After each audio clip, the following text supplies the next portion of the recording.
even before the virus, I was a bit slowing down already. The camera is actually using the dry cam. Move a bit. Yeah, I can send. So we can explain a little bit about our setup. So what we are doing here, we're running Jitsi. So I'm actually using my phone as a webcam, as a camera, running this app called Drag Cam. So basically, it's using wireless. So you can actually use your phone as. In fact, phone camera now they are so advanced. They are actually better quality than all this Logitech webcam. And then for the streaming and recording function, we are using OBS to basically stream and then stream to our YouTube channel. So we said we're gonna suppose start 7:30. So this is like free chit chat. Free chit chat. Yeah, sure. How's everyone, yeah? I don't know who else is there. Everyone should like update their name. Hello. I was quite surprised, but I don't know whether he will come on to see Stefan. Remember Stefan from Lux? You used to be the Stefan February. Yeah. He was the president. He was the president of Lux, I thought, right? Quite many years ago. Cool. Many years I didn't see him. So that suddenly, I saw his name. I said, next time he better come and talk. Is he still at GoBear or is he? No, he's doing some blockchain. Oh, okay. Fintech. Yeah. Or at least that's what he put in the I see. Meetup. Yeah. He was my colleague at Neo Innovation. Oh. Yeah. Okay. And Neo and then eventually that I didn't know. Later on Pivotal. Yeah. And he left and joined GoBear. I'm not sure where he is now. Yeah.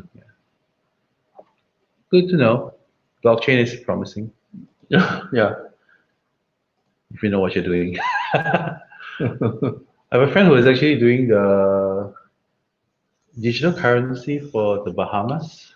Wow. Apparently.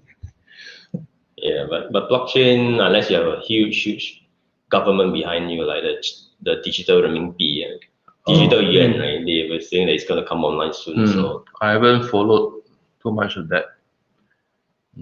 Interesting. What to do? So show a bit on the. Yeah, maybe we can just talk about the news. Yeah, so some just random news itself, right? It's a good filler, warm up. Yeah. So it's like one of the things to get out of the way is that so Progress announced they're gonna acquire Chef. And just a disclaimer, I work for Progress, so this is also quite an interesting announcement that we have 2 weeks ago. So Chef is gonna come under Progress. Officially, it's not done deal yet, so probably in the next based on the press release, probably somewhere in October we'll announce the finalization and bring it formally under the umbrella. So it's interesting time. So Progress, the track record publicly, again, all this public info is that Progress tend to acquire a company about the size of $250 million, $250 million every couple of years. So so it's an interesting time, at least for me. So well, if once the thing is completed, I was actually trying to plan to us various open source configuration management software out there, Chef, Puppet, maybe even Ansible and stuff too. So PK is it? to basically have an open discussion to share with everyone and everything, right? Yeah.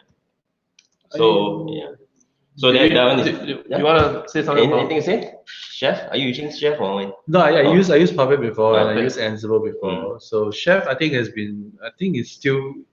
was written in Ruby, and the DSL is actually very Ruby-like. I think it's the only configuration management software that has testing built in, as part of the language. So it's quite interesting. I always find it interesting. So it's just never got around to learning about Chef. But then again, in the containerized kind of world, right? Where is configuration management tools like this still relevant? And with things like Terraform, like you can just Terraform your entire cluster of servers, and everything is now configured. Like you deploy containers, and containers are configured through Docker files. So is there still a market for configuration management software like this? Unless you're doing on-prem, but even then on-prem, you also have people going towards Kubernetes on-prem and all the other things, right? So I think it's a very tough market, I feel. I don't know. I find it on-prem, there's still quite a fair bit of old legacy enterprise application that need to be supported and modernized. I mean, like some of them, they say, oh, modernize, you have to put everything in the virtual machine. Then they make it sized up and down automatically and things like that, right? True. Yeah. So, I mean, this is actually, we postponed all these news for quite a while. So some of the news you may see that it's a bit old in a sense, but I'll skip those that's more boring one. I'll talk a bit more on the more happening ones, right? Sure. So, yeah, one of the big announcement in August 14 is that Docker is going to delete images that is not touched or push-proof for 6 months or longer, right? So apparently, a lot of people just push lots of Docker images, me myself included, while testing or playing around with it, right? So yeah, 4.5 petabytes of data that's not used is quite a huge storage cost for Docker. So now they said that by policy, I'm gonna delete those that's 6 months or older. I think it's also good. I mean, yes, it's just tidiness, right? Others, not much. Open source in Microsoft wise is interesting, right? So even the website itself, they say they're going to open source everything to show you how they actually use lots of open source code to power the open source website and show you how it works behind the scenes. Of course, they are pushing their Azure kind of hosting, right? It's interesting to see how the code works with the front door, AKS, and TypeScript, and all those funny things behind the scenes. Others is interesting. On security side wise, it's interesting that there's another foundation coming out, right? Open SSF. So I'm not too sure whether it's a good thing or not, because there's quite a fair bit of security or even cybersecurity consortium per se, and this seems to be pretty much commercial driven, right? We have Microsoft, JP Morgan, Uber, VMware, and things like that. Hopefully, I mean, if they were to go along to say that, hey, I'm going to fund things like code auditing and to verify all the code so that it's proper, deemed as in past certain level of inspection, then I think it'll be fair. At least some of the open source code that is so-called verified can have the stamp quality check by OpenSSF or something like that. So I hope that it'll be something that way, so that it will be good, right? So I think I copied and pasted wrongly. Yeah. Sorry about I missed out the description is a bit wrong. So for me, I do cybersecurity as a hobby, right? So have I been pawned? The source code is now open source, so which is fun. So now you can see how they actually take those data password that's leaked out in the open or even the dark web, how they actually put it in a database so that you can search, but yet they don't want to know what you actually search, and so on and so forth. So I mean, in terms of privacy, you may be searching for your email, and that site say, I can search for you, but I don't want to know what the hell your email is, right? For privacy purposes and things like that. Yeah. So the other ones are for Rust is interesting because it seems like Rust is up and coming. So if you have anyone that's playing around with Rust that want to showcase a bit on the little project, right? That would be interesting because Rust seems to be doing quite a fair bit of things in terms of the security patches, right? So as I mentioned, it's like Microsoft using Rust to do all these security patches and so forth. Even inside the Linux kernel, they're gonna use Rust to make sure that different code and compilers and flags and things like that is well documented and checked. Okay, I think open the API comment parser, skip it. Security flow wise, a couple of big ones, right? So Jenkins, if you're using Jenkins, hopefully by now you should have patched some of the critical information.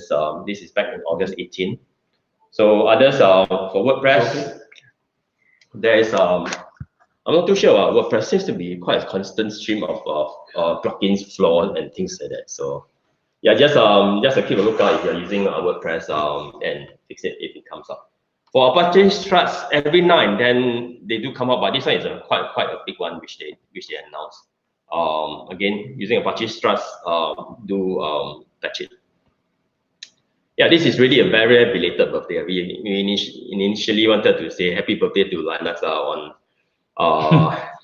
August 25th, right? So I think Linux is pretty mature now with deployment everywhere. So which is good. The cloud is basically powered by Linux, which is pretty awesome with the Linux containers and very very customized.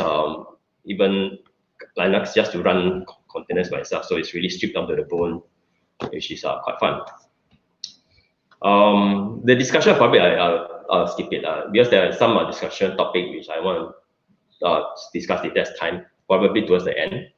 Yep, I think I'll skip that, and that is the end of my quick sharing session. Yeah. Cool. So let me see, 7:30 we're starting, or I guess can start now. Hmm. Who else is out there?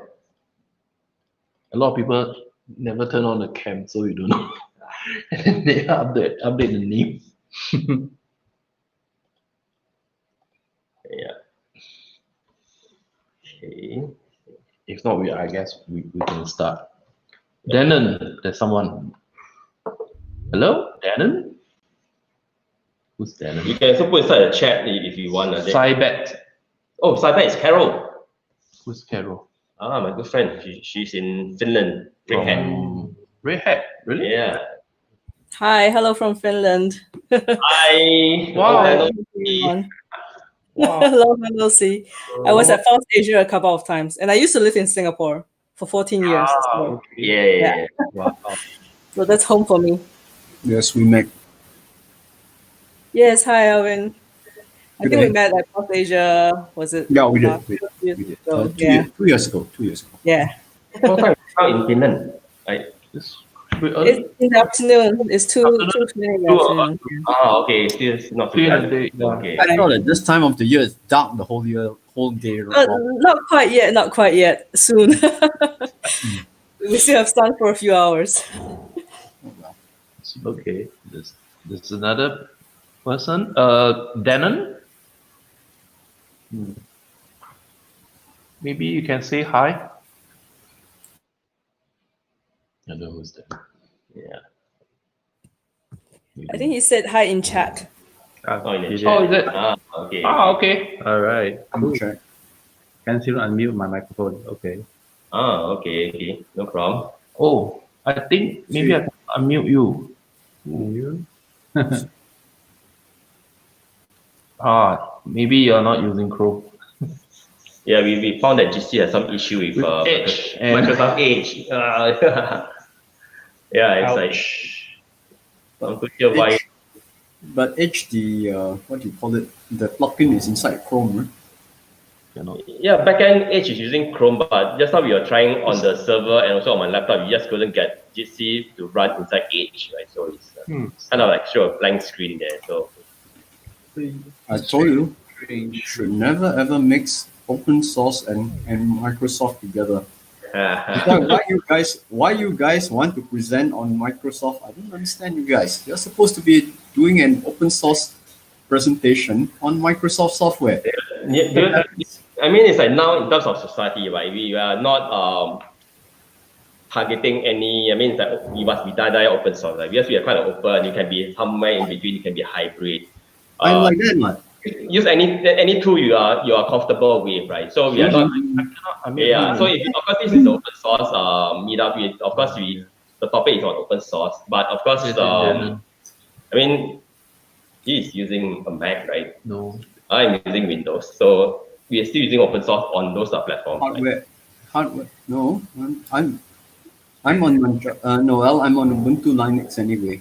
My other laptop is Manjaro.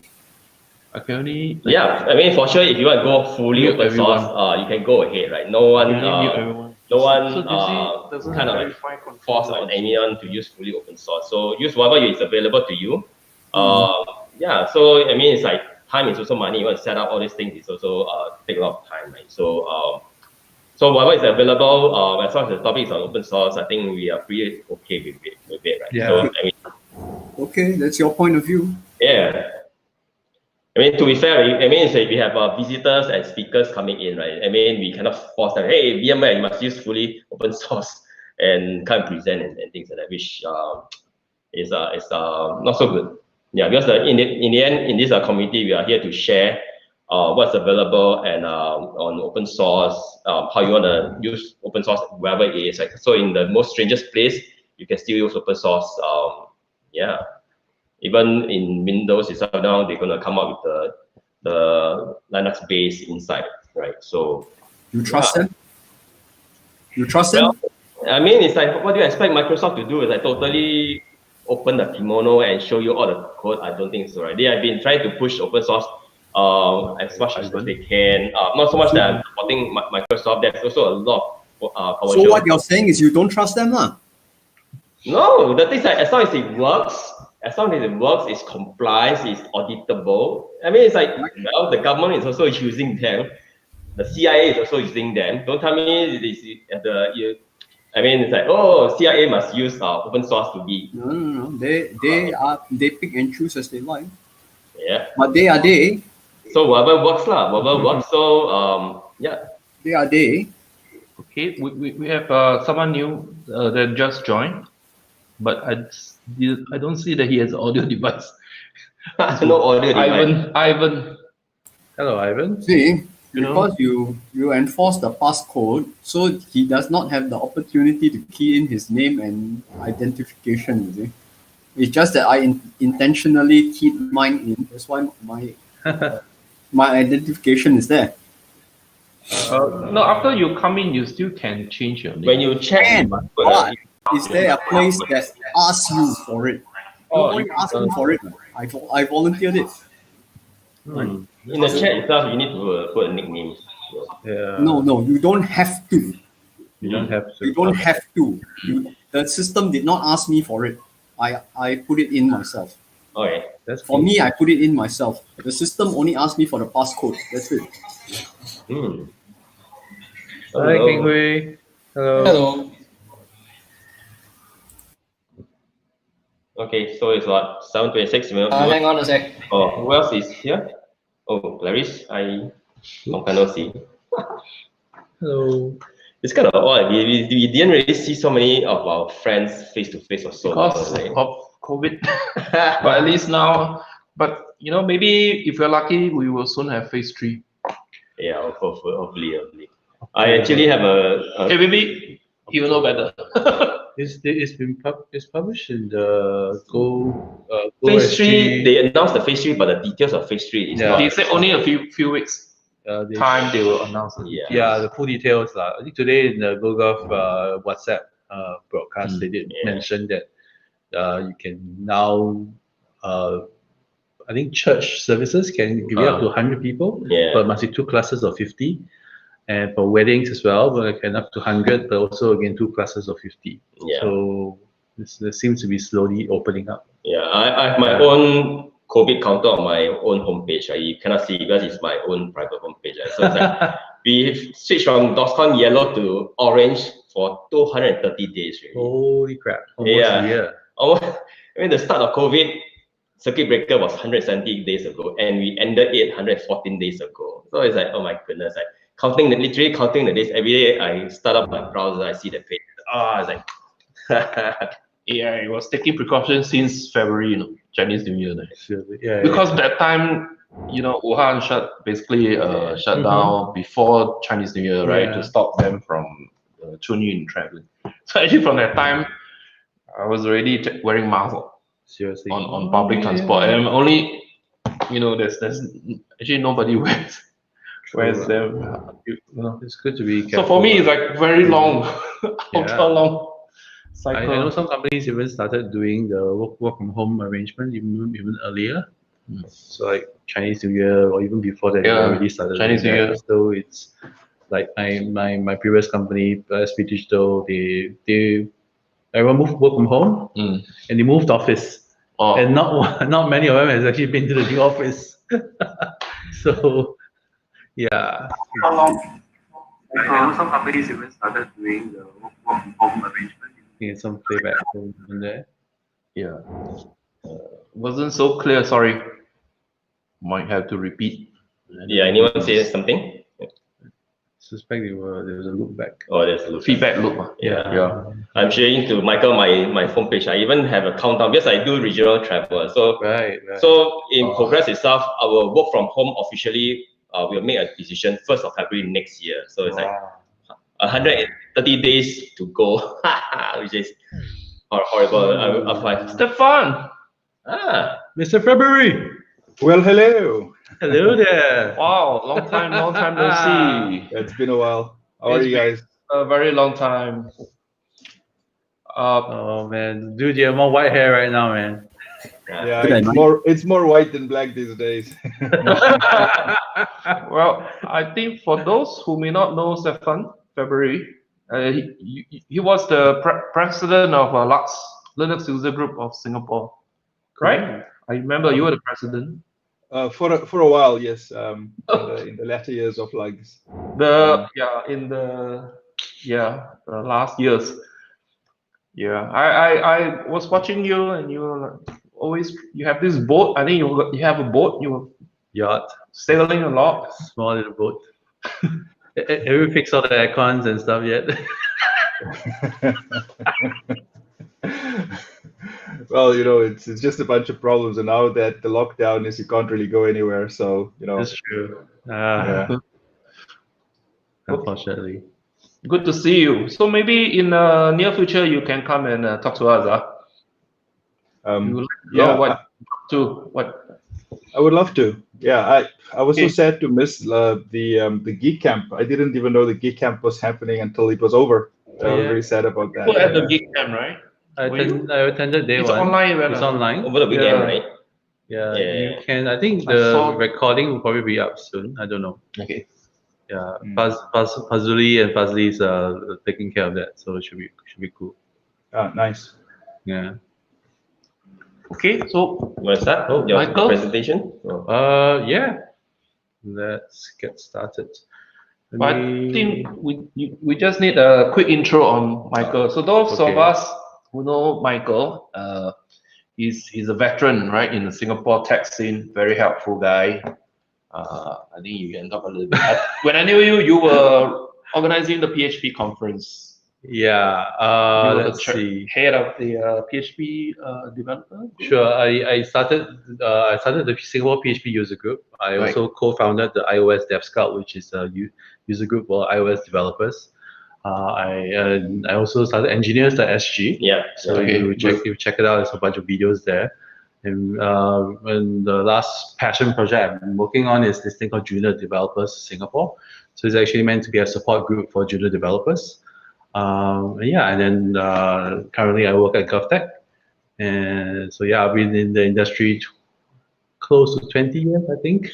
So that's pretty much it.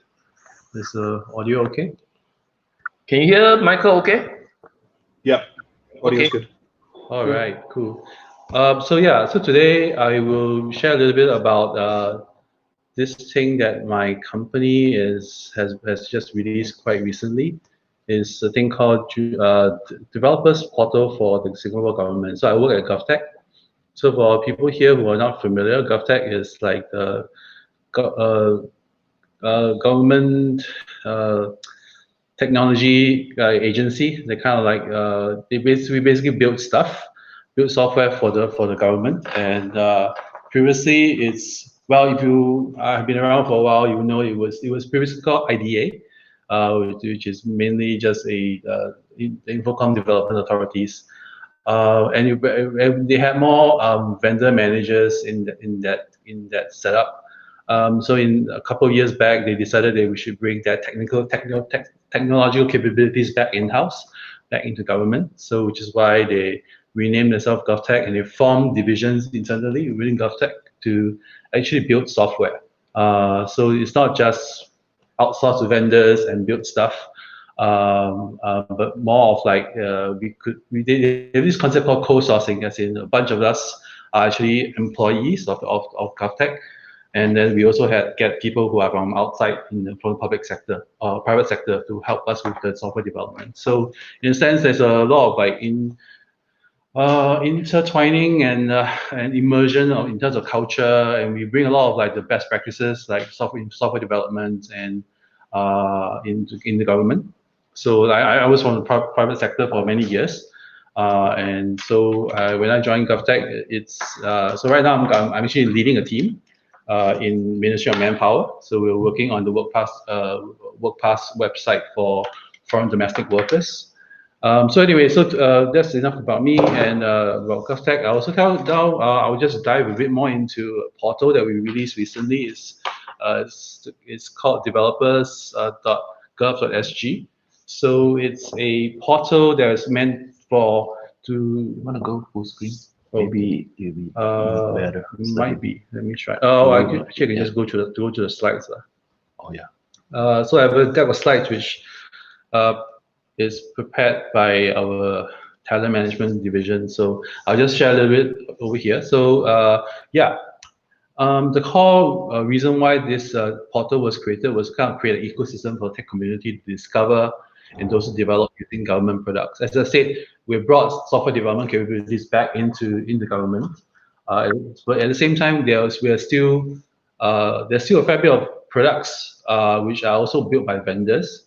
And also we have new people joining government agencies. At the same time, there are some agencies who also want to onboard to build software. So in a way, we want to bring all this information about how do you go about building software in modern software development methodologies.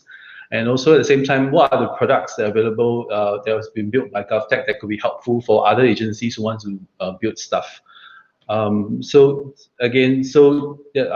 essentially, current situation is a fragmented ecosystem. So a lot of different agencies are building stuff. They may be just repeating efforts from other agencies which they didn't know about. There's also not enough like information in the public domain about some of the products that we build. So basically, and there's also no way for the government to kind of engage the community in terms of sharing our current thinking about how software is to be built and how we should engage with the private sector. So the portal was created as a way for vendors and also people who are interested in joining the government agencies, even the government agencies themselves who want to adopt and build software. How do they go about discovering products that are built by government, and then for them to evaluate the products that we have built, and also even to apply these products into their solution. Like say you want to build something for COVID, or you want to build something for a particular sector in government or internal products, right? So how do you go about what are the things that are already being built that you can bring in and kind of adopt? And then at the same time, we want to engage the community in the sense that vendors also want to know about how we as Govtech think about how we think about our software and how we think software should be built. So in a way, it's about evangelizing the things like Agile and TDD and so on and so forth, right? So in a sense, yeah, so it's a kind of four steps, like discover the products, evaluate what we have, and even apply the products to their own stuff that they're building for government or with the government. And at the same time, we also want to engage the community, right? So yeah, so who is it targeted at? As I said, vendors who are working with government, developer community as well. And anyway, we also want to make this like a way of self-koyok, tell people about how working in government and working in Govtech isn't just about following the rules. It's also about building software which is for public good and for social good, right? and how we're going to do this in the best way that we think is possible, because we believe that software it should be a sustainable way to build software well. Yeah, so the first part about of the website is the guidelines section. So this one really encapsulates the essence of what we believe is good principles for building software, and we adopt a lot of the things that we have. At least for me, a lot of things that I've practiced actively in my previous life in the private sector. Coming into the public sector, I like that the same playbook and the same practices that I used before are also used here. In a way, it felt a bit startup-like in a way, because they try to be agile, they try to be responsive to market changes. And even right now, as you can see during COVID-19, the fact that the government has software development capabilities in-house, we were able to roll out a lot of interesting products that were, like, for example, Trace Together, which is, and we have Safe Entry, and there's also this little product that you may see it every time when you go and collect your free mask. Yeah, that's what I was. It's a small little app called Supply Supply Ally. Internally, we call it Sally. So yeah, so little products like this, we're able to roll out very quickly because we just have the capabilities because we have capabilities to build things quickly internally, right? So at the same time, we also do an overview about what we have Govtech internally has actually built.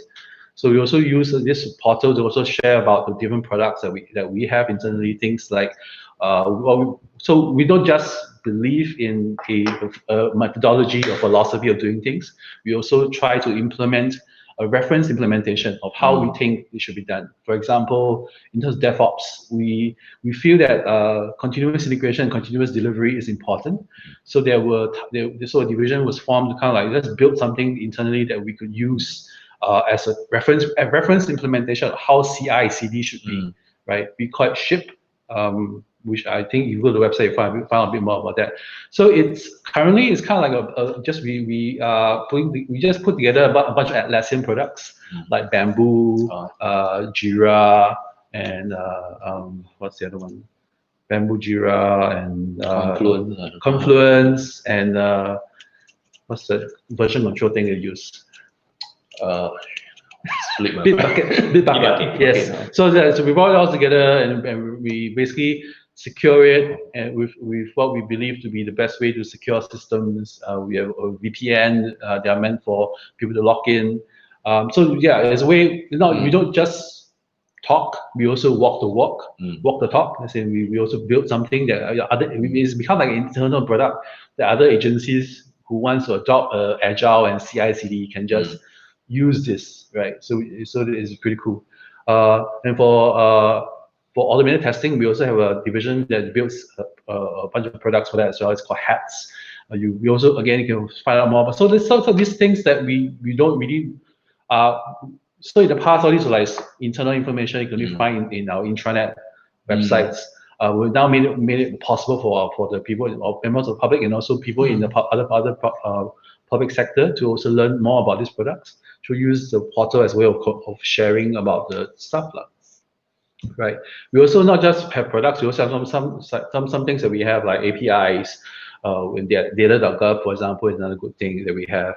Also, there's other things. From data.gov, you have access to a whole bunch of data which you can use.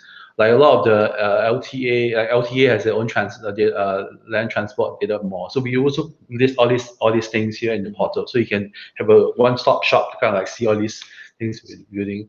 At the same time, we also have a specific section just to highlight the COVID-19 digital solutions that we have built in the last few months. Yeah, at the same time, we also want to share about the things that we want, the activities that we have to engage the community. So we have a site that talks about what we believe is the best way of doing things. We also show the products that we built, and we tell people what are the tools that you can get from Govtech. We also want to share with people, don't just read stuff. We also have talks we also have public seminars where some of the practitioners internally will share a little bit more about their thinking behind why things were built a certain way.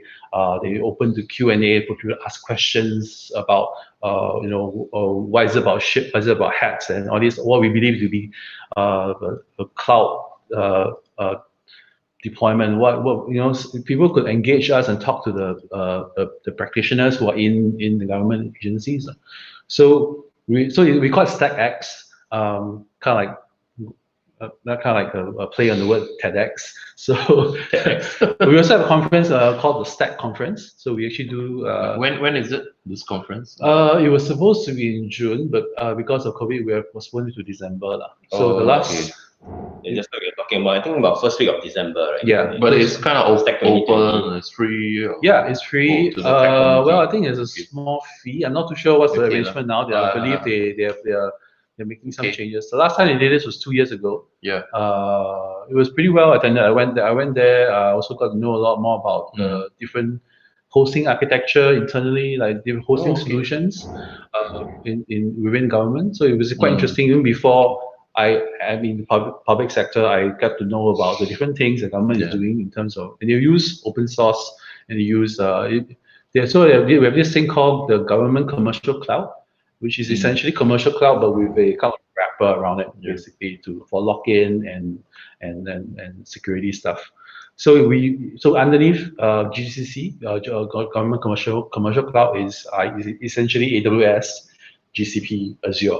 Right? So it's pretty much, so anything that is classified restricted and below, you can throw it up there. Yeah, and we have access to all the public clouds, commercial cloud stuff, right? So things like EKS, ECS, and so many others, right? So Clarisse was asking, is the Stack 2020 event going to be a in-person event or no? My understanding, it will be a virtual event. Yeah. So until further notice. Yeah. Just a small plug. I'm actually running a workshop at Stack as well, at Stack conference. So I'll probably be talking about TDD and testing. So yeah, we can definitely help publish. Yeah, sure. Publishes. But is that like a small scale meetup that's more regular? Yeah, there's a StackX meetup that happens once a month. Once a month. Oh, okay. Yeah. So you can check out the. Let me just. I post the link inside the chat group. Okay. Cool.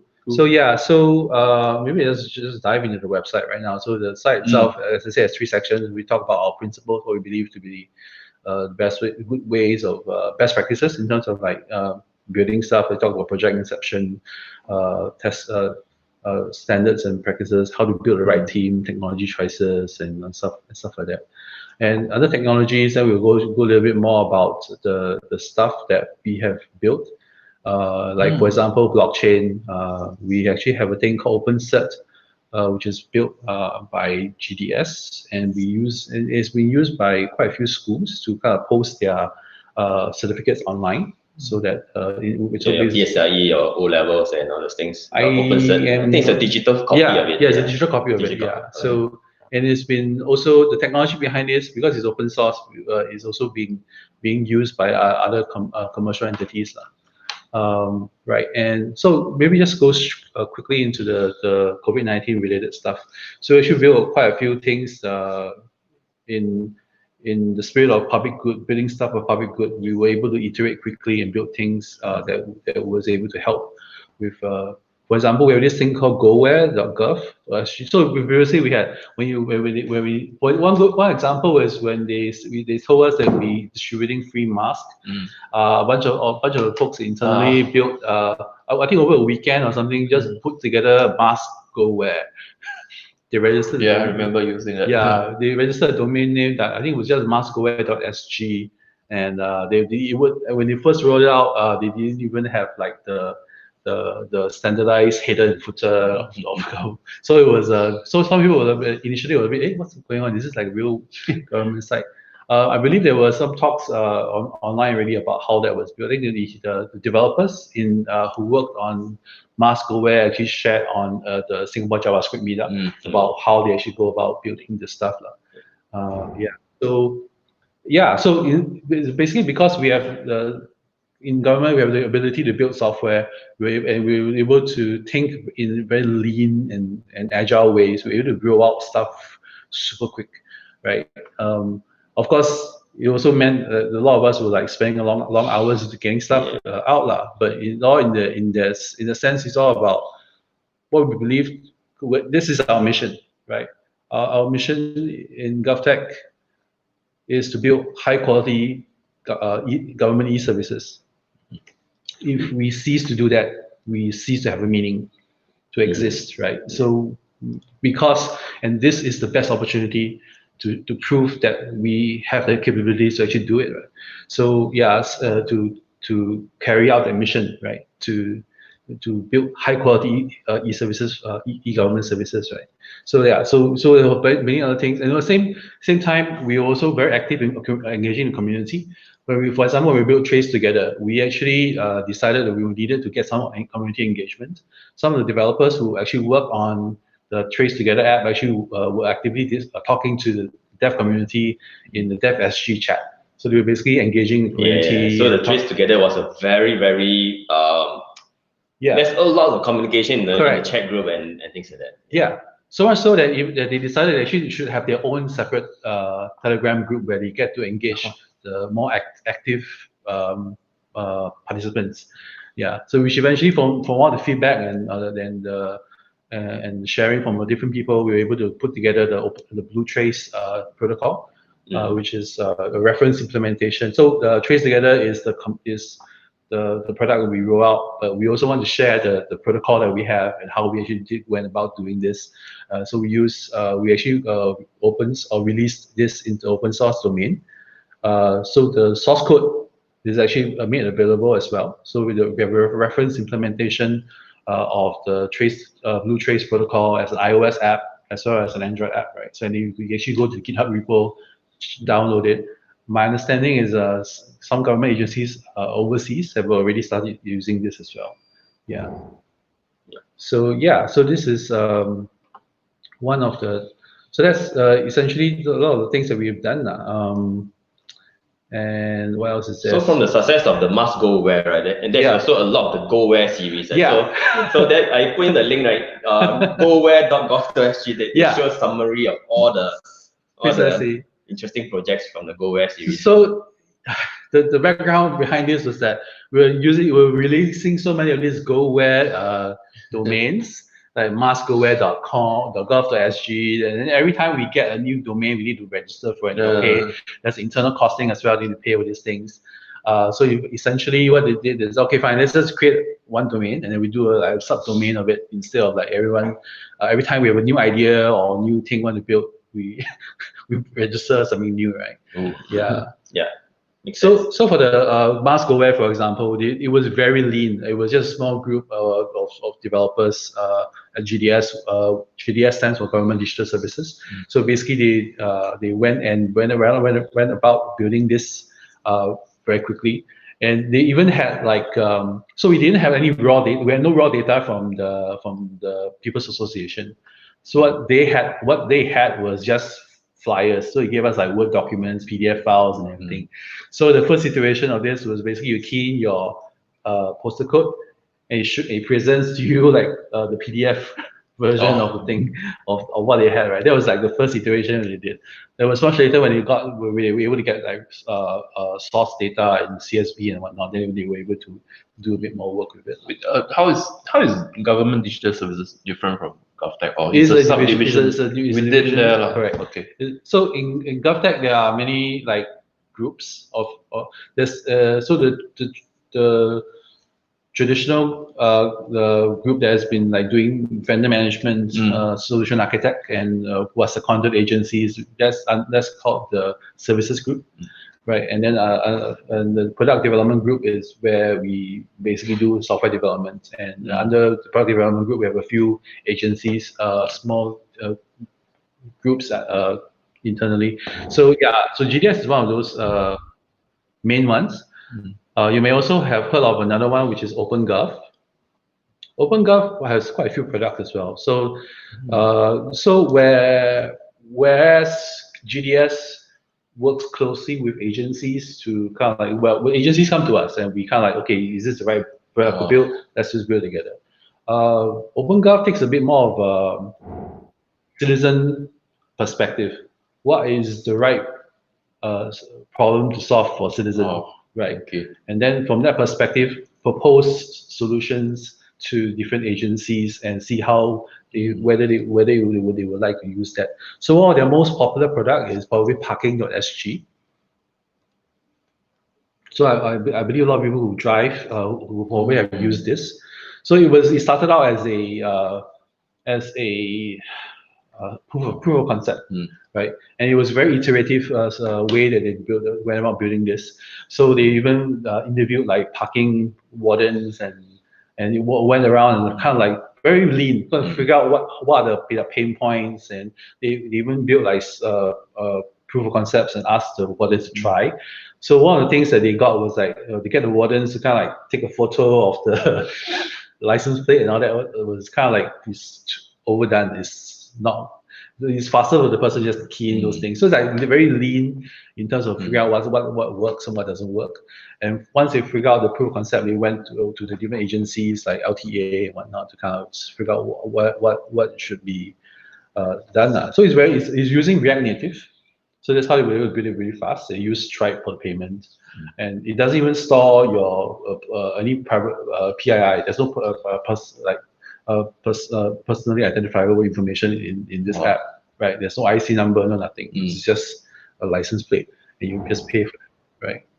So this is one of those examples where you take the perspective of what is the pain point that citizens have, then bring that into a proof of concept and bring it to the agencies. So it's a very different approach to both GDS and OpenGov has a common vision of like building technology for public good, right? So the way they go about doing it is it's different, but at the end of the day, it comes back to the same point. Yeah. So other than this, we also have our tech communities where we share a little bit about, for example, StackX is a monthly meetup which I talked about. So this one, it happens every month, and they also record the meetups. So you can actually go and check out the videos from past meetup, like what we talked about. The supply alley there was actually a video here where the product manager, the product owner of that product was actually sharing a bit more about that. And there were also other things that was done before. So you can see there's also a fair bit of talks about cybersecurity, data-driven design, and a few other things. You can also find videos on Engineers.sg because I recorded when they were still doing in-person meetups. I also recorded their videos. Yeah, we also try to share a little bit about what we do. Each of the different agencies actually build things. Actually, they have their own blogs. So you can see, like, for example, CSG, the cybersecurity group, actually have blog posts which they publish on Medium, the Gov as well. Data science and AI is another division inside Govtech who also does stuff like that. You probably heard about how they helped SMRT figure out where the jam. Or was it SMRT or was it SMRT or was it SBS Transit? It was one of the bus operator. Yeah, one of the operators, how the train was getting having trouble when they figure out what was the reason behind it using data science. And one question from the chat is OpenGov a subsidiary or is it like a project or what is it? OpenGov is part of GovTech. Part of GovTech. It's part of GovTech. So it's a team or it's just like a project or? It's a team. A team. Okay. It's a team. Is there is it the Govtech? There's a log chart. There's a log chart but somewhere. It's not published. Okay. It is. I'll try and find a log chart. Be very careful. Yeah. So the one I use the most is probably the SingPass. Oh yes, of course. Almost every day. SingPass, the mobile app actually is a lot easier than the SMS. SingPass actually they kind of like consolidated a few of the products under one division called NDI, National Digital Identity. Oh, digital. Okay. Yeah, NDI .gov is it? Yeah. So in SingPass now you are supposed to see your education certificates, right? So even isn't O level there? and A level. Yeah. Some of my friends already can see their certificate. I on my SingPass I still haven't seen my Right. certificate. So I think it's slowly pushing up.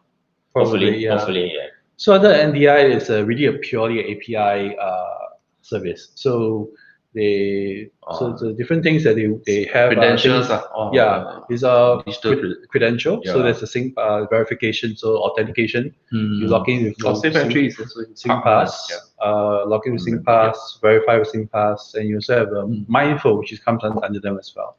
And Safe Entry, the first iteration, which is using QR code, is actually they also have their more developers in house who also built the app. So this is the chat.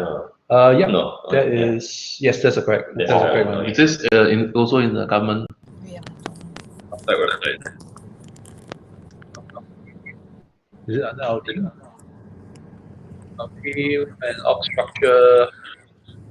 Somewhere here, yeah. Yeah, it's the same chat. It's the same chat. Okay. Yeah, same chat. So yeah. So OpenGov. Quite big, huh? Under here, there's OpenGov. GDS under product management, product development. Sorry, product development. You also have GDS. So SingPass is under national identity. Correct. So it's like a platform.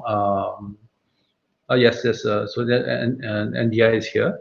Smart Nation platform, Moments of Life, which is Life.sg app. Yeah. So the product development and management is where most of the software development is being done. Of course, we have others which I talk about the services group, which are basically the backbone of a lot of the ministries and agencies. They basically support the IT department in different government agencies. Of course, we have the governance and cybersecurity, compliance, and a few other things. Yeah, so this is pretty much what Govtech is. Yeah. Good insight. Yeah. Never realized it's so big. Yeah, I also didn't realize until you think that well, of course, I think it's that our chief executive also had this vision that we should be delivering as one, right? So Ping Sun is our chief executive. So he also has this vision that as Govtech, we should be delivering as one and not like we're delivering as one bigger division or other division. So that to the public, to the general public, they see it as one Govtech. Okay, so it's important for us to do that. Yeah, there's one comment about SingPass, right? So Saibet is in Finland, so he was saying that a bit difficult to register for SingPass when you're outside of Singapore, right? So is there any going to be improvement for SingPass for people outside of Singapore? I think it's a challenging question because many years back, I have a good friend who migrated to USA, but the son still need to serve the army. And it was a lot of ping pong between MINDEF and USA, and he said couldn't use SingPass to register a lot of shit thing, and it was quite painful as if you are out of Singapore. So if you have any relative that is able to like register and authenticate and things like that, and bring the phone or app back to you, that would be easier. One thing you can do is you will need to reset your password is to go to a community center. Quite a few community centers you can go there and kind of in person and get your probably you need to get a relative that you can trust, then with an NRIC somehow to register, and I think once it's done, I think it's okay if your phone number don't change. So individual citizen, if I'm not wrong, you're given a digital cert which actually like got embedded inside of SingPass and can actually check from it. So so I think further down the line probably can use SingPass to sign off a lot of things. So true. So that is Govtech in a nutshell. Is there anything else here? No, that's about it. that's all I have. Any other questions? Yeah. Any questions from anyone out there? This kid. Have you all standardized on any like platforms or languages, or you're all free to choose whatever you want for each project? It depends on the product, but I think overall, broadly, we believe in using open source. Quite a few of the product teams use things like Vue.js for their front end stuff, Node.js for the back end things.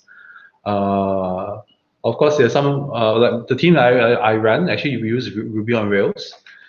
So we use and the team has been building that for quite a few years now. So if it's something new, chances are you'll probably be using something more modern. Yeah. Of course, there are still a bunch of legacy systems that are in-house, there are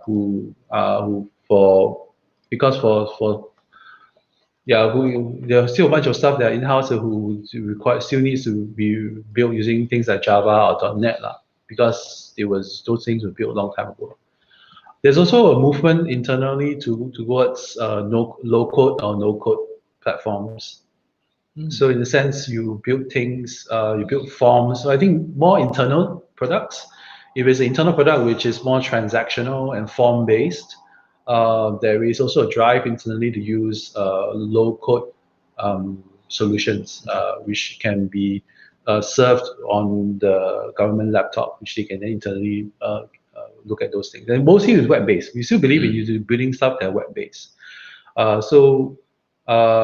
In many ways, Govtech and in GDS, we follow a lot of how, in terms of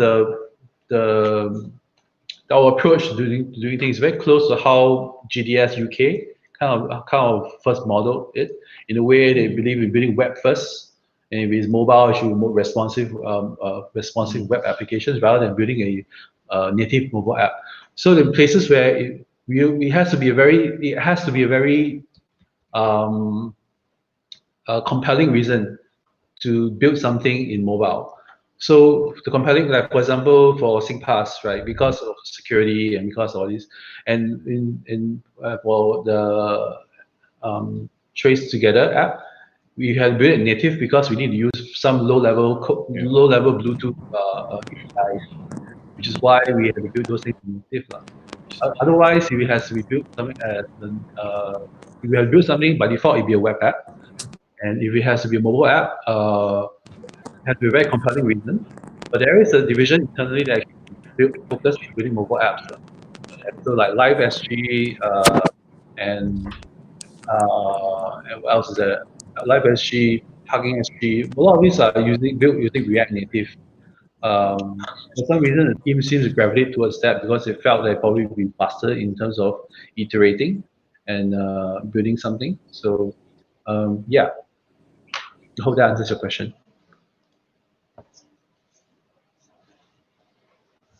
So it's not. You all are quite free to choose. There's no push for like an organization-wide standardization. There is. Okay, we have a choice to you pick whatever is the best tool for the job, but there's also an effort internally to define what we call the tech stack, SG. We call it the SG tech stack, which is something I'm not sure whether it's been finished, but it's still something that's still in discussion right now. So yeah. There is some effort internally to kind of put together what do we believe to be a modern software development stack. I have no visibility on the progress of that one right now. I'm sure when we come to a point where we can share the SG tech stack, will probably be made available on the developer.gov.sg website. Yep.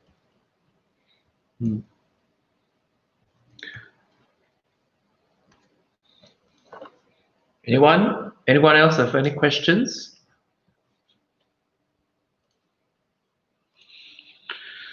No, anything, chat? Let me see. Anything in the chat? Yeah, so Cyber is kind of in a dilemma about the SingPass thing because It's our plan to bring you back. Yeah, so once I think we finish the lockdown, please come back to Singapore. We can have a good beer and and things like that. It's warm. Yeah, definitely. I'm so looking forward to going back. I wanted to make a trip back this year, but everything. Hopefully soon. Actually, I think UK already. There's supposed to be no quarantine. They waive quarantine for Singapore. But Europe on the whole is surging. So now I think UK was saying that they're gonna lock down for 6 months until winter is over. So it's kind of gonna be tough for Europe, right? Because COVID and winter flu mixed together is no joke. Yeah. So earlier, just now about mentioned about open source and kind of like proprietary software and things. I think there's certain areas that I noticed that the Singapore government also use quite a fair bit of so-called commercial software, in a sense is probably on the security side. Okay, so the reason I guess is because for security, there's a lot of auditing involved, there's a lot of certification involved, right? So just for example, like in SingPass doing this single sign-on, there's like IBM involved, Active Directory involved, Okta, ForgeRock, and things like that.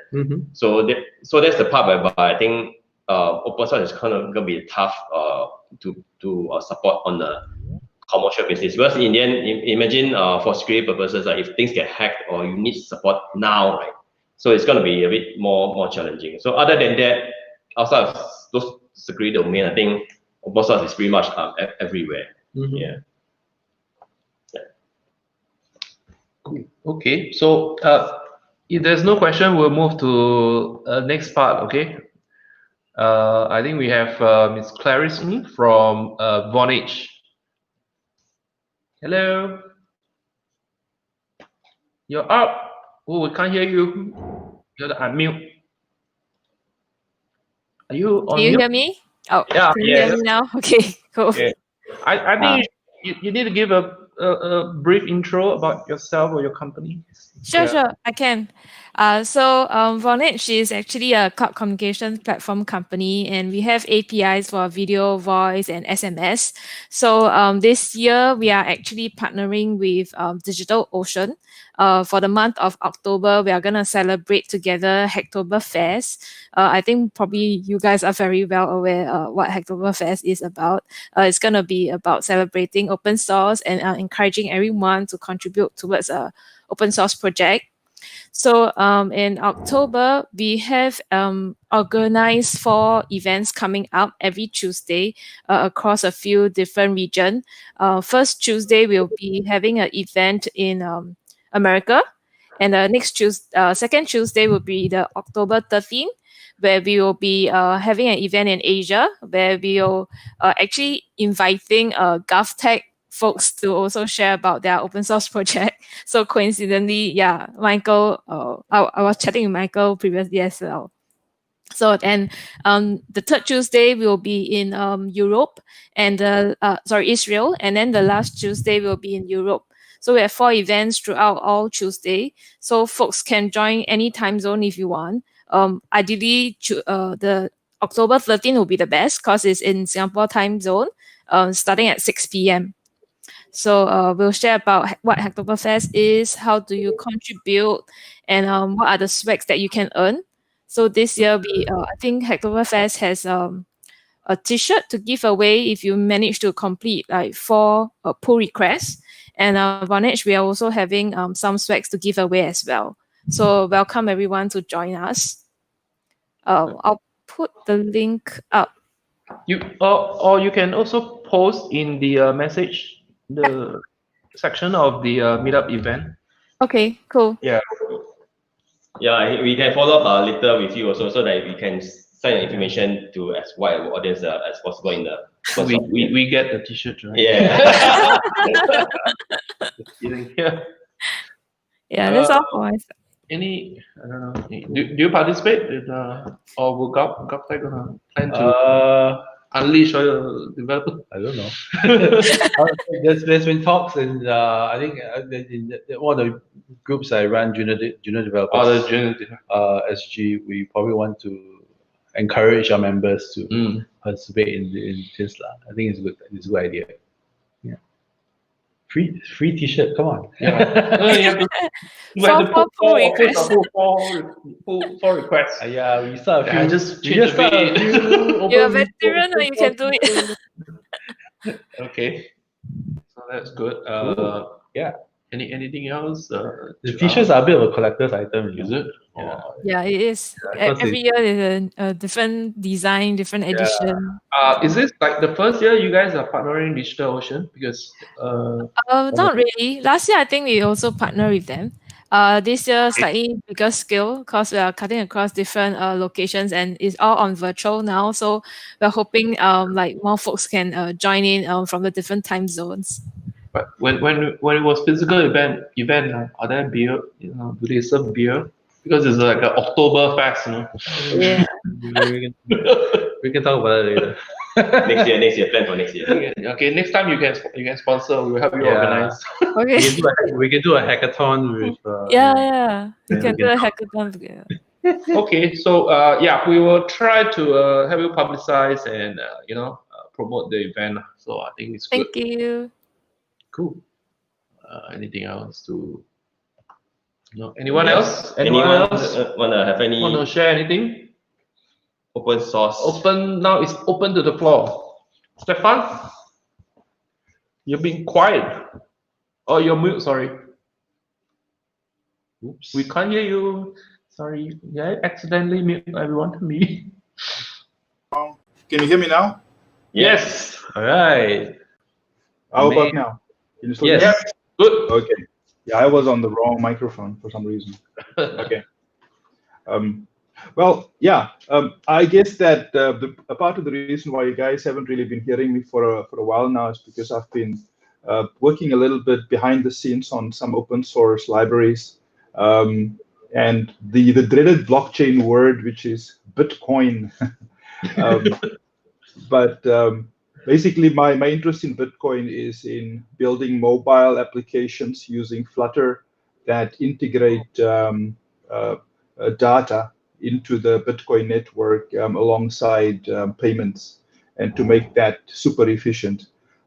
So I'm not a fan of people speculating and using cryptocurrency as a casino. I just want to put that out there. I believe that blockchain has some legitimate uses, and the library that I built was in line with what I foresee to be legitimate, interesting, data-driven use cases for on-chain data and micropayments. So if you guys want to have a look at it, you can go to twostack.org. Is there a chat here that I can post a link?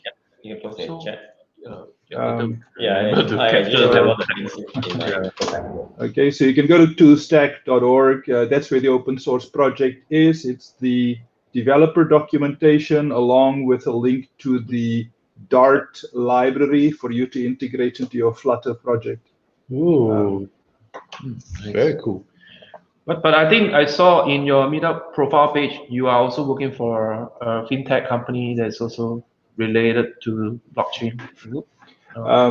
I was at a I recently changed jobs, so I was at a company that was doing payments directly, a blockchain-based payments company. I've now moved on to a different fintech company. Actually, I'm wearing the T-shirt, so you guys might have heard of these guys. Oh, okay. So we do. Maybe we'll save it for the next talk. Yeah. So I just wanted to basically plug my library. Cool. Good. Very nice.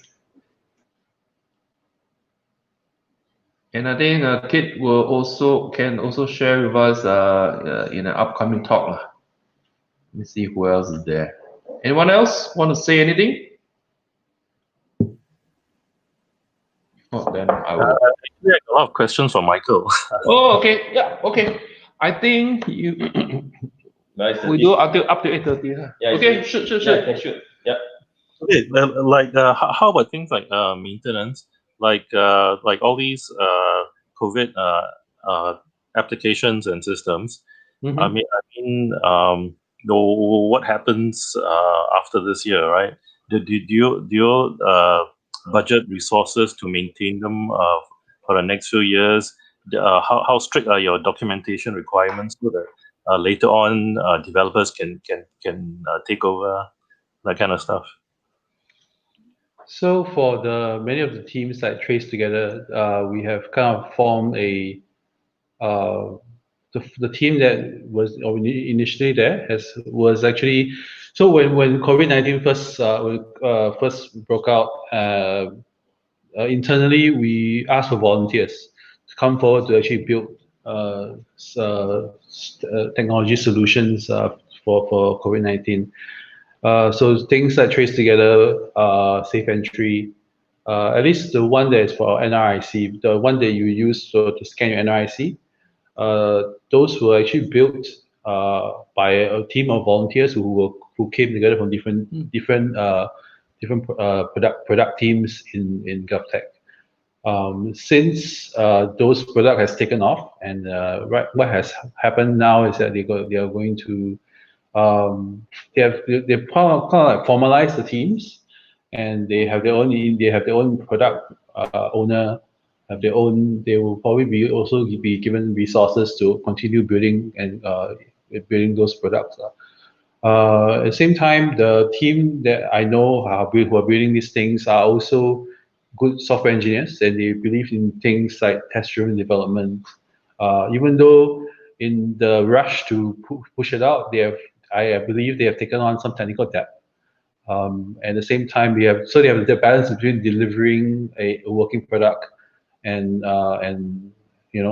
making sure that things don't fall apart. So they have taken on some technical debt. So right now they have more breathing room to kind of like go back and pay off some of the technical debt.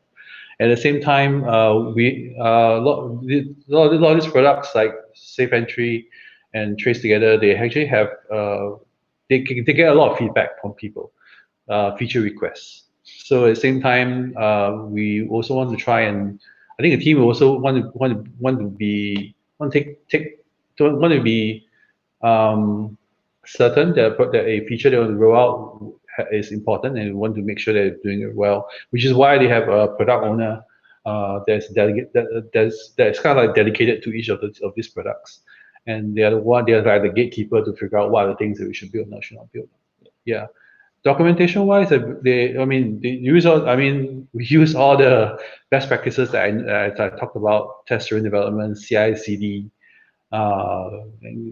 version control, and there is internally in government, there's also this thing called IM8, Instruction Manual 8, which is a bunch of infrastructure and guidelines, right? Which we have to, any software product that we build for government has to comply with.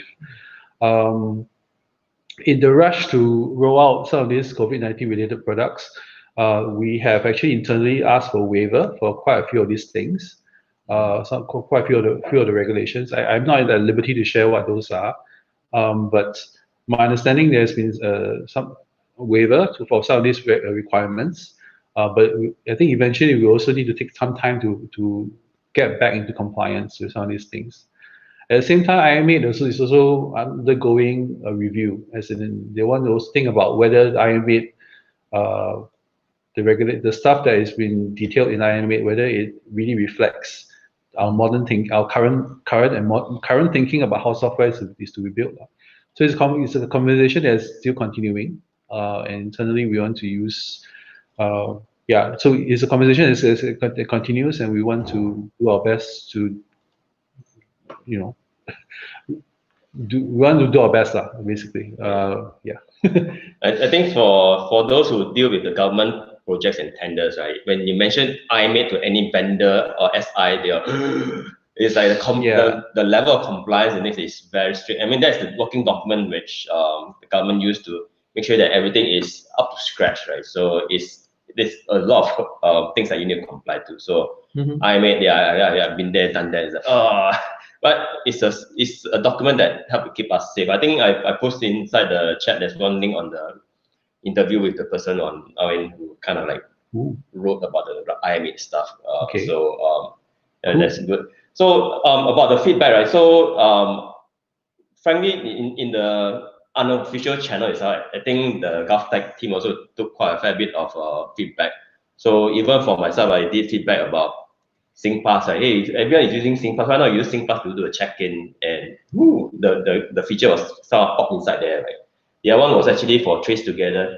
So initially when Trace Together, the app came out, I was suggesting, why don't you gamify it and make sure, and also have some response in the sense that tell the user, hey, is it working? How many contacts are we making?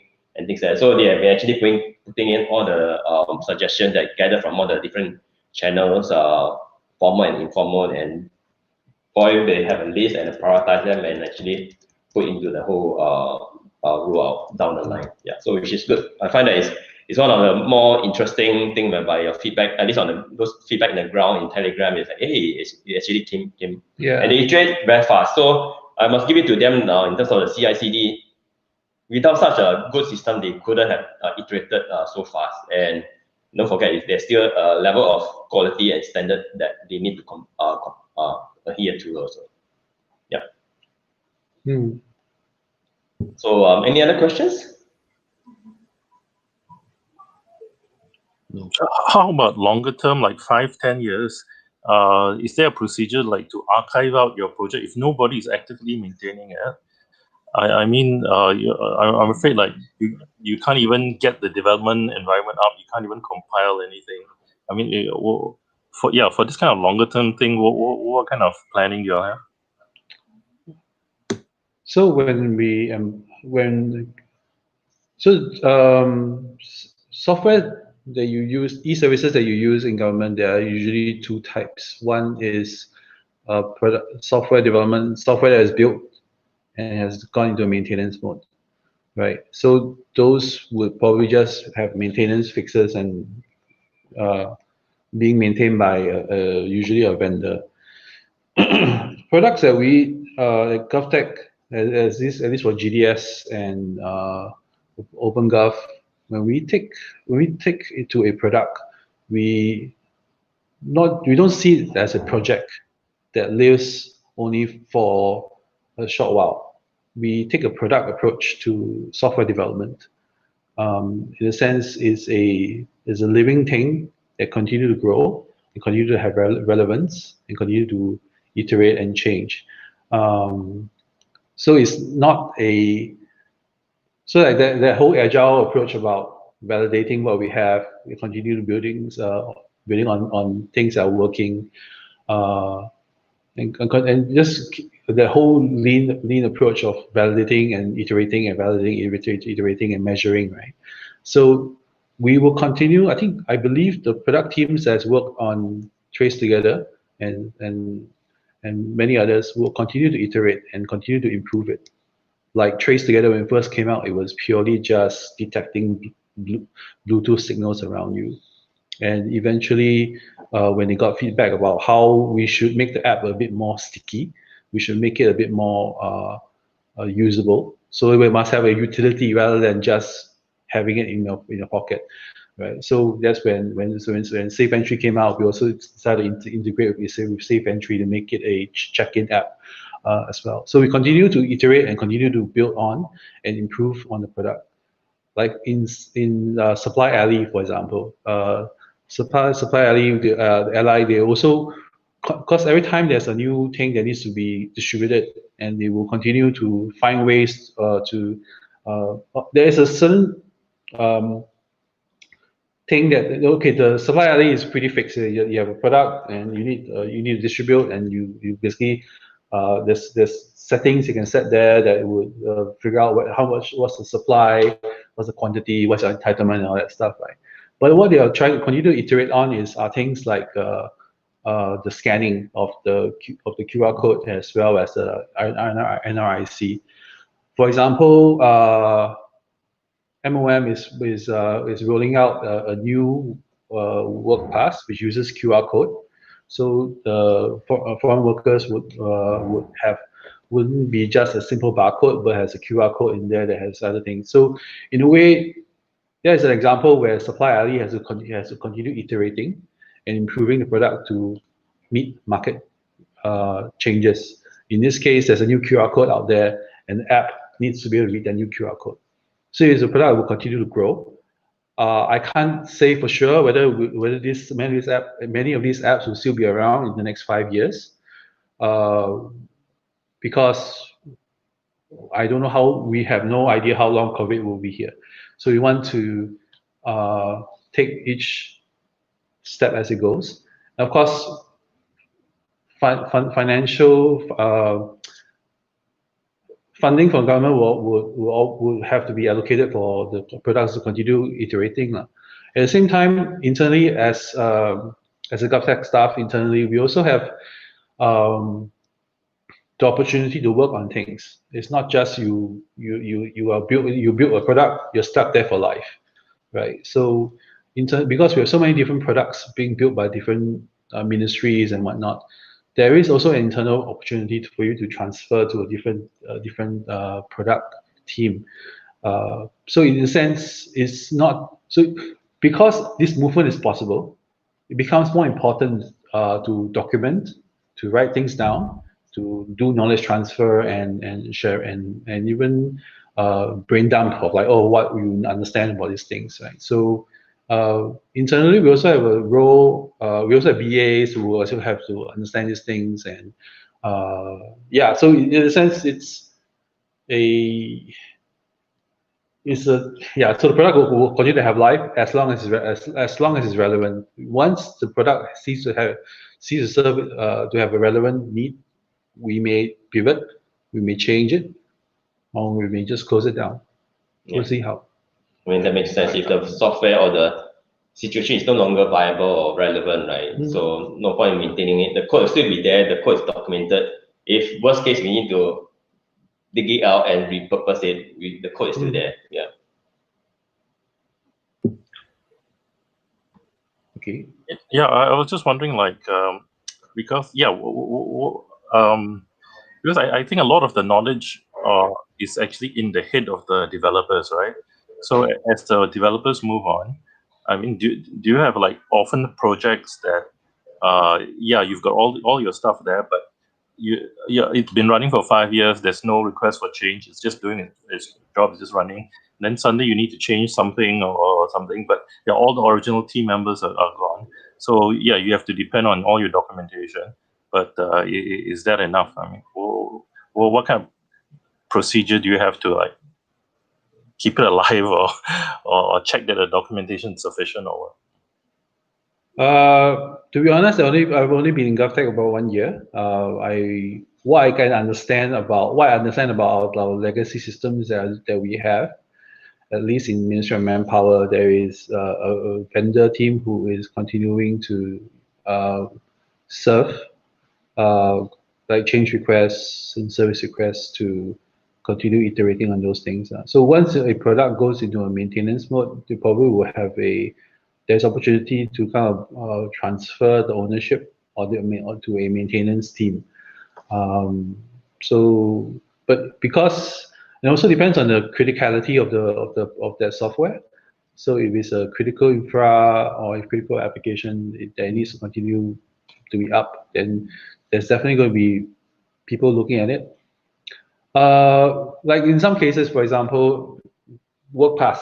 WorkPass is something that will always be there, right? And the team I'm working on is actually replacing slowly, bit by bit, the legacy system. And we've been doing this because of the complexity of this whole, or some of the systems, just for foreign domestic workers. They started this takeover or technology refresh since 2014, and it's still going on because, not just because the domain is complex, but policy changed. And because some policy change, you need to continue, like, we have to introduce new things that kind of puts a brake on that, taking over batch jobs, taking over systems that are in the legacy app. So so the fact that MOM has an agile team to basically slowly replace the legacy system means we can be more responsive to changes. Like for example, for COVID-19, we also have to make a fair bit of policy changes because, for example, for domestic workers, because of travel restrictions, you can't you can't bring in new helpers. and we have to make changes to the system in order to encourage employers to not just cancel their workers outright. So we have to build in things to kind of like introduce or encourage them to work with employment agencies to kind of transfer the helper to the employment agencies instead of just canceling outright. So we have to do things like that. We also have things like 6 monthly medical exams, which needs to happen before a renewal of a helper happens. And because of we didn't want to overload because of the medical situation, we really can't have helpers going to the doctors to do the medical checkup because it's just not possible, right? Because they're deprioritizing these things, and so we can't. And because of that, we cannot find people who are saying, "Oh, you have not done your six month examination before the renewal." So we have to do things to like hold off the thing, and even to delay the.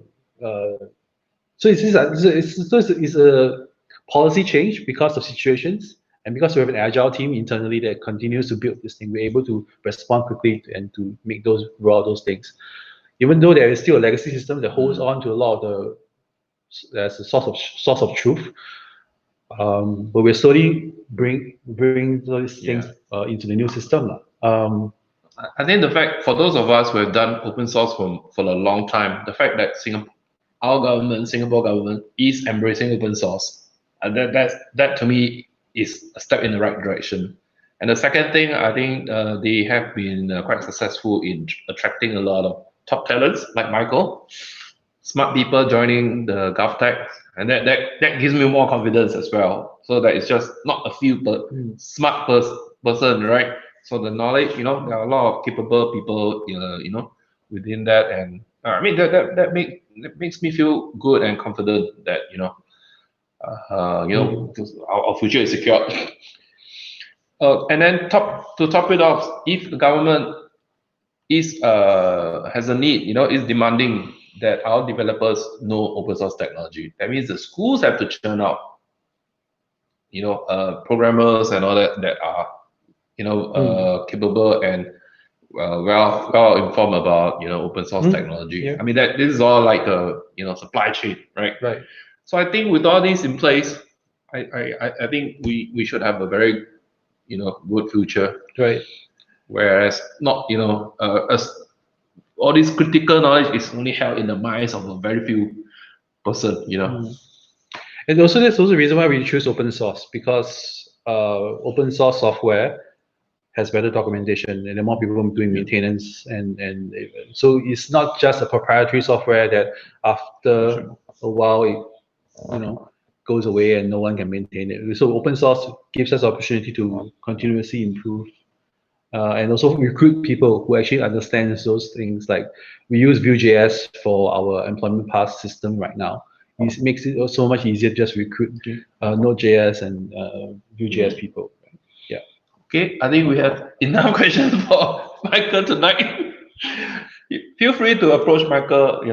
He's a very helpful person. I'm sure he'll be able to answer you whatever. If it's too secret, then you have to sign NDA. Yeah? Okay. Yeah, you can reach me at Mike Cheng on Telegram if you need to get to me. I'm also on Twitter, Coder Kung Fu. So these are two places you can find me at. Yep.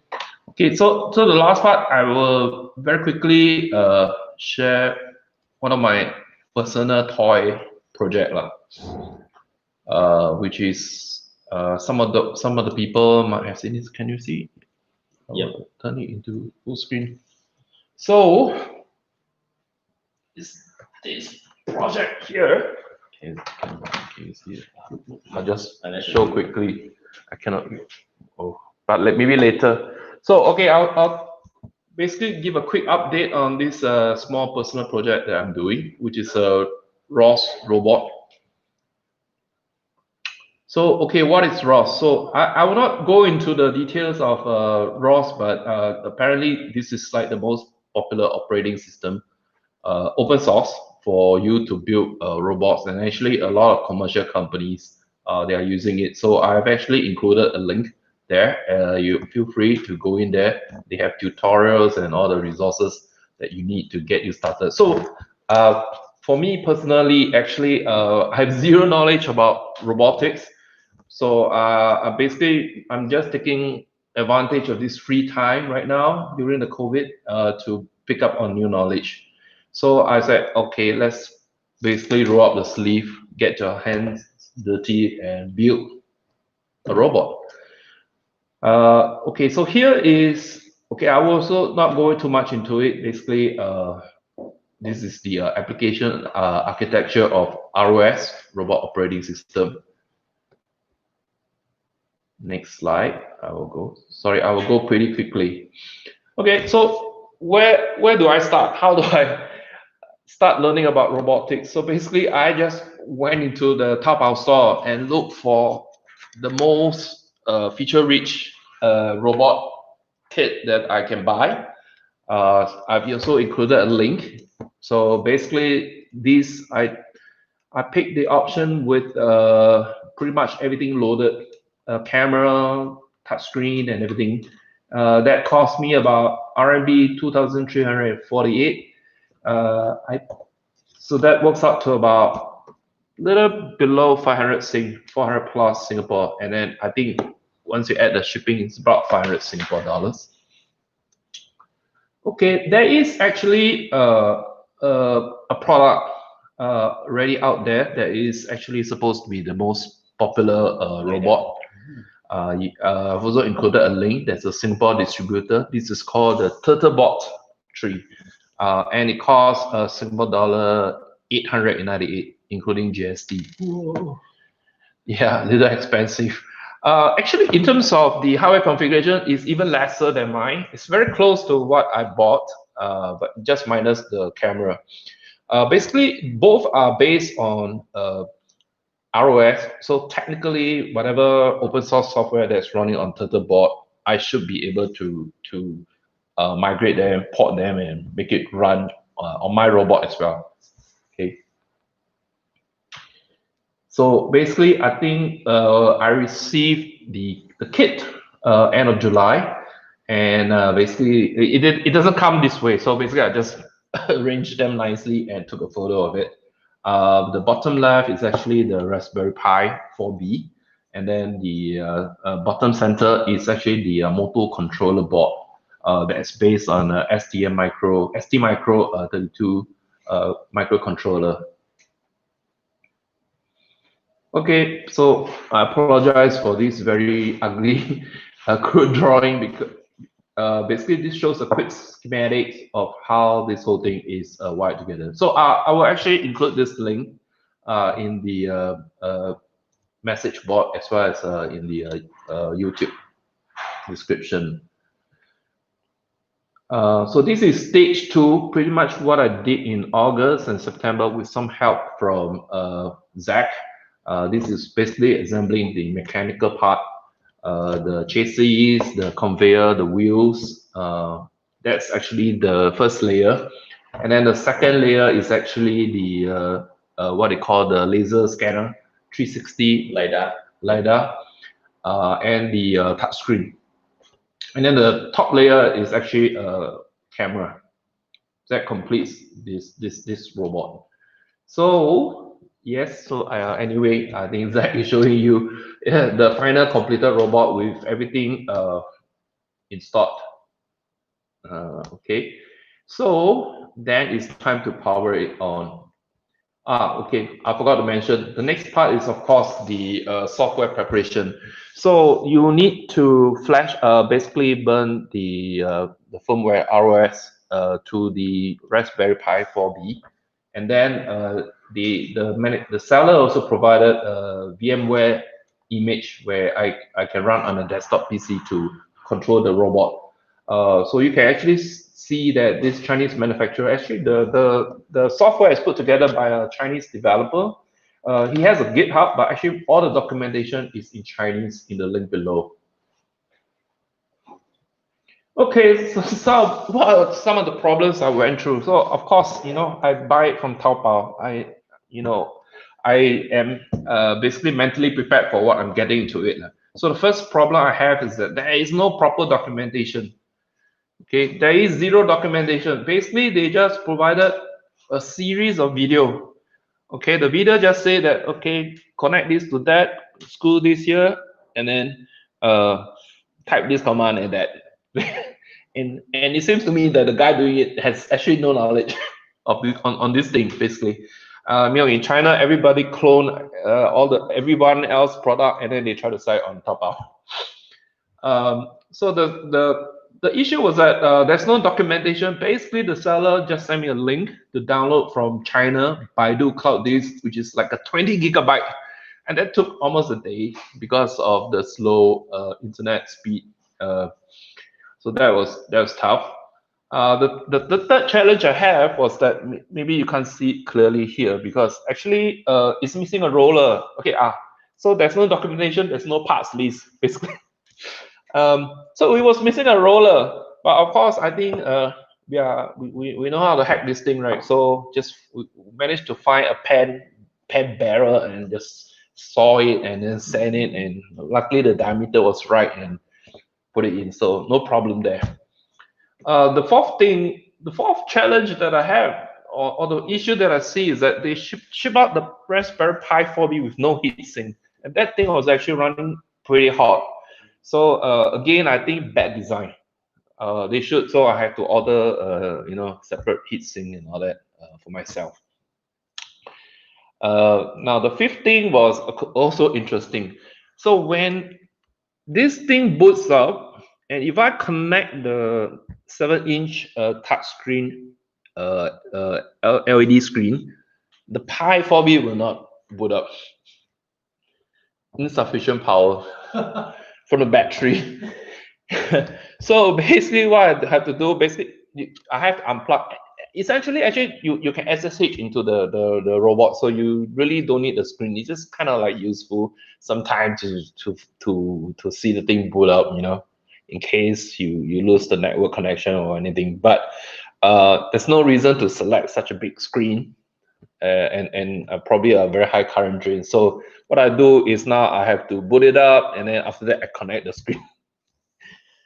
Okay, and then the last thing I saw was that I went in to audit all the software packages, ROS that's loaded, and I think they are probably about 2 years old. So I think someone built the first version of it, and they just be reselling this. So the software they are very outdated. Okay, so here I can at least show you so far what we can manage to do. Can you see?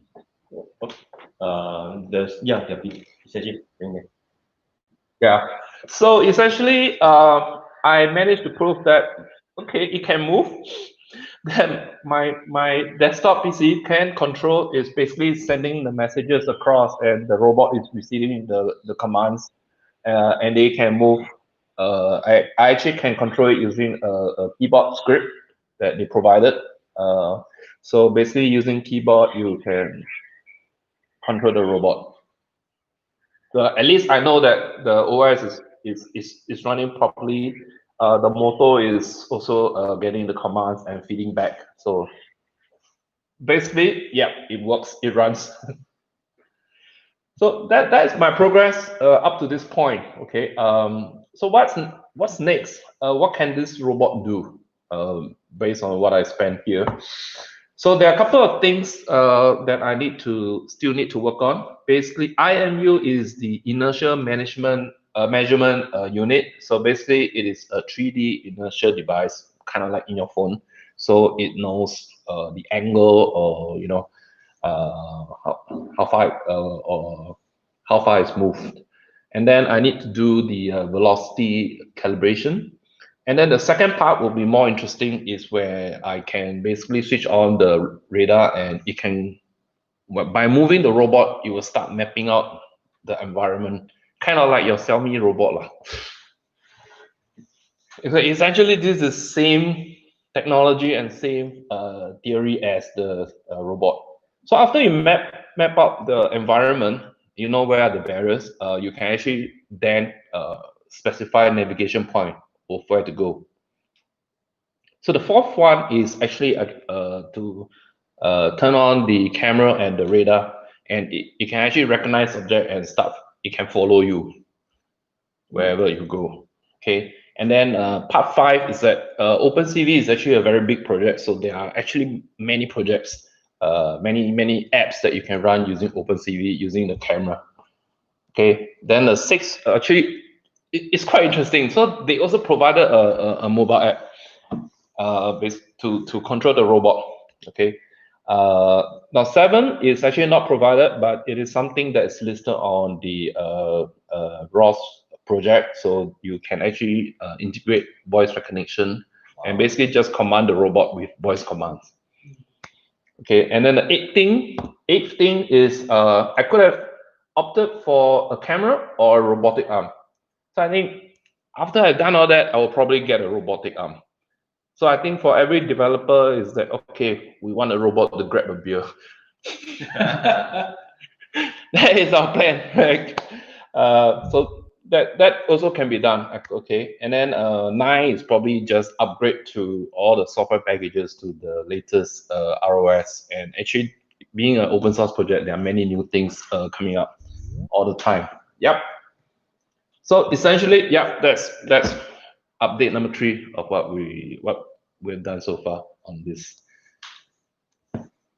Okay, I think we'll just take some questions. Yeah. Any questions or you want to chat?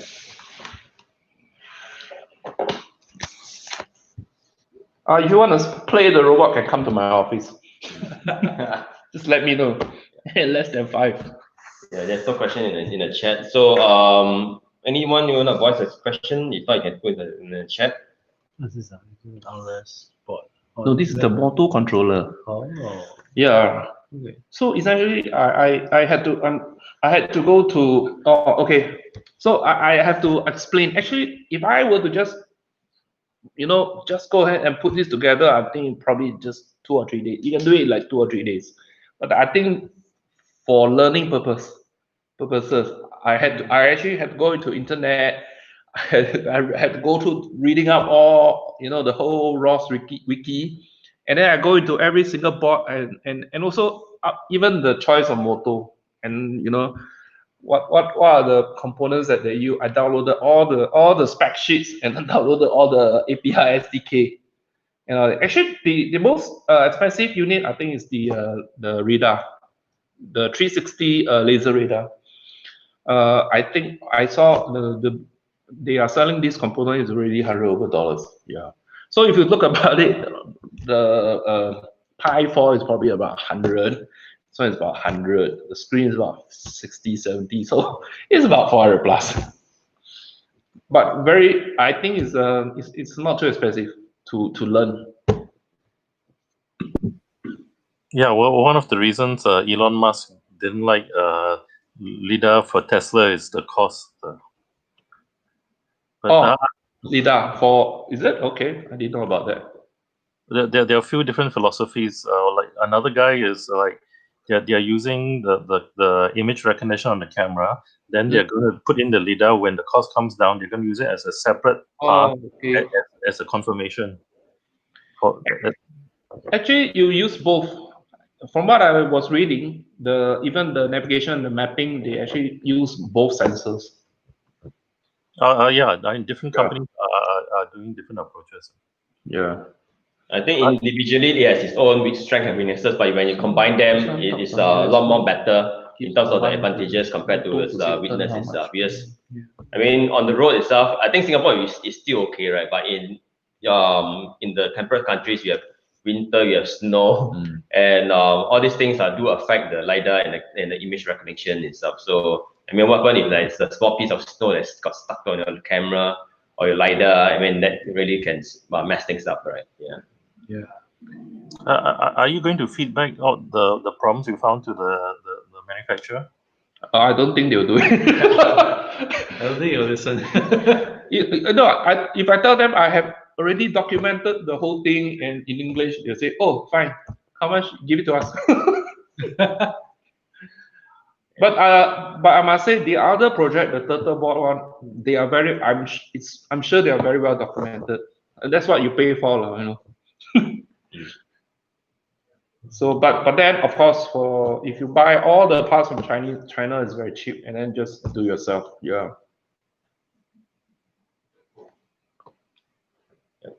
Okay. No. Anything? Anyone else? If not, then Yeah, no other questions. So shall we call it a night? yep, it's pretty long. You actually came here quite early to set up It's and warm up everything. about there, we said 2 hours. Yeah, It's about there. Yeah. Yep. All right. Yep. So anything in closing, Michael? Or If anyone else, okay, I think we have quite a few persons lined up that we have in mind. Kid line up for subsequent months. Yep. Yeah. Yep. I think it's good, but yeah, we'll schedule more down the line. So I think if it's phase 3, then we can gather, but I don't know. Small maybe phase 3 they will still restrict the number of people, maybe 30. I don't know. I don't think they will just open up, for a large group.